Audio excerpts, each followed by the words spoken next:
Mr. Netañyahu, thank you very much for this interview. It's my pleasure. It's been a great honor. Well, it's my pleasure to be here. I said today to the President that it took me about 40 minutes to fly from Israel to Cyprus. 40 minutes and 63 years.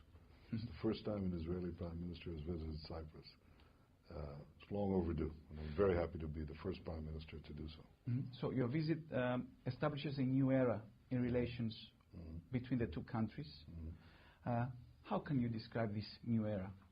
It's a natural partnership. It's a partnership of common values and common interests. Common values because, you know, Israel and Cyprus are two liberal democracies, real democracies that respect the rule of law and individual rights and majority rule. And, you know, the democracy is not only the elections, it's what happens between the elections. Sure. So this is one natural bond, which is not that common in our area. And the second thing is common interests, and common interests of tourism, agriculture, economy, energy, gas, which we've both just found. So I think that for all these reasons, this is, as I say, this is a relationship that was bound to happen, and I'm glad that it's happening. Before we discuss about gas, I would like to ask one more question about the relations. Cyprus, as you know, maintains good relations with the Arab countries in the region, from which some of them do not have very good relations with Israel. Does it bother you, or do you think this is an obstacle? No. For I think it was an obstacle over the years, not from our side, but I think from a Cypriot perspective, and now people realize that it's in such a changing world that you know, nations should follow their interests. Sometimes their interests are diverse to keep relations with both sides. But I wish I could tell you that there were no Arab countries that are interested in Israel. We have quite a few who are very interested in not only maintaining but strengthening their relations with Israel because of the shifting sands, the convulsions that are rocking the entire Arab world. So Cyprus could play a role there? Well, I think that there's always room to help us achieve peace if there's a desire for peace on the other side. We have such a desire. But I think the more important thing is in this changing world, when so much is happening, that countries first define what is their immediate interest. And I would say that we have clear common interests and clear common values. So it's a natural partnership. Cyprus and Israel launch cooperation in energy. What would one expect from that? Well, we have to see, because you know we've discovered quite a bit of gas, and you're on the verge of making these explorations, which I hope will be successful. You seem to have already one field. You may have more. It may be that for certain installations to export the gas, because from our point of view, the main benefit is not merely lower energy costs and cleaner air in Israel, but also the ability to export. That it may be advantageous with certain facilities like pipelines and other facilities to join together so we have sufficient scale to justify these expensive facilities. And this could be done first between Cyprus and Israel, and then we can see if there are other partners in the region. Why not? And maybe supply Europe? Supply Europe, maybe supply Asia, maybe supply both. Depends on how much we find. And it would be good to have these export markets. Also, it would be good to have important countries invest and be part of, either as investors or as buyers, or as both, in these new gas findings that we have. So at this point, we're examining all the scenarios? All of them. What we know, you know, I say that we had a lot of common interests that have literally come to the surface of the water.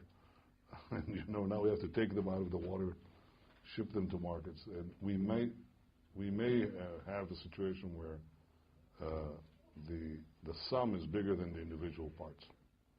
By cooperating, we may benefit both our countries a lot more than by acting separately.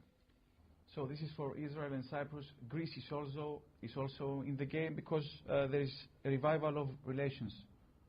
Yes, very much so. I mean, we have had a similar natural renewed friendship with Greece. Actually, not even renewed. For the first time, we had real, I would say, intensification of economic relations, tourism. 2 years ago, there were very few tourists, Israeli tourists in Greece, I think less than 100,000. And I think last year it was almost 400,000. So you can have a similar growth, I hope, in Cyprus. And since my visit to Athens preceded the rise in Israeli tourists, I hope that the same thing happens here. It's close enough.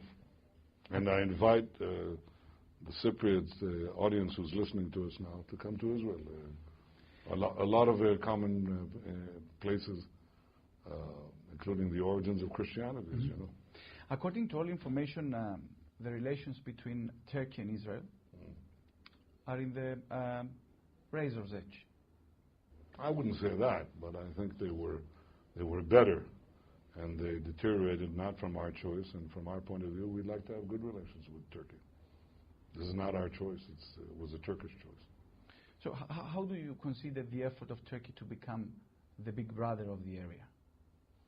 Well, a brotherhood would be good. Big brothers is not such a good idea. I would say that, we are all living in this part of the world. We have to find ways to live in it in tranquility and peace and in security and prosperity. Because in our point of view, Turkey is behaving as if the Mediterranean is her own exclusive territory.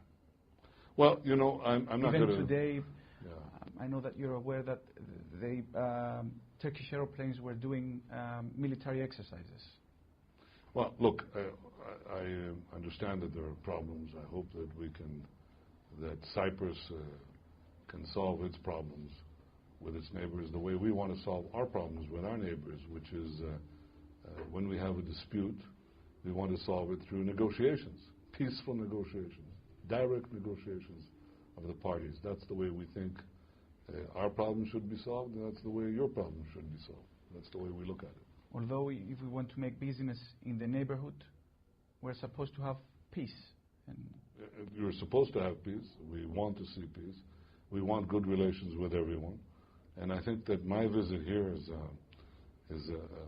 an indication of our desire, first of all, to strengthen the bilateral relations between Cyprus and Israel. And are you willing to guarantee the peace in the neighborhood? Well, we're not getting into that kind of discussion. We discussed economic cooperation, the gas cooperation.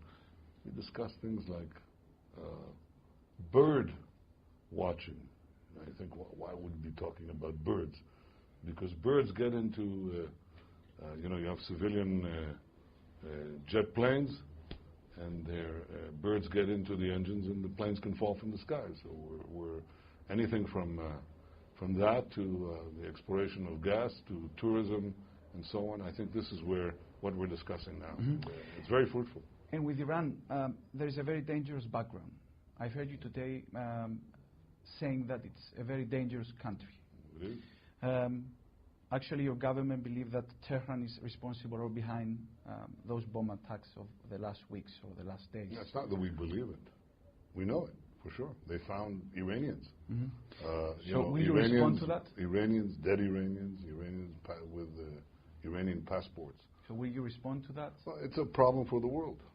The world, they conducted these terror attacks on diplomats in various countries.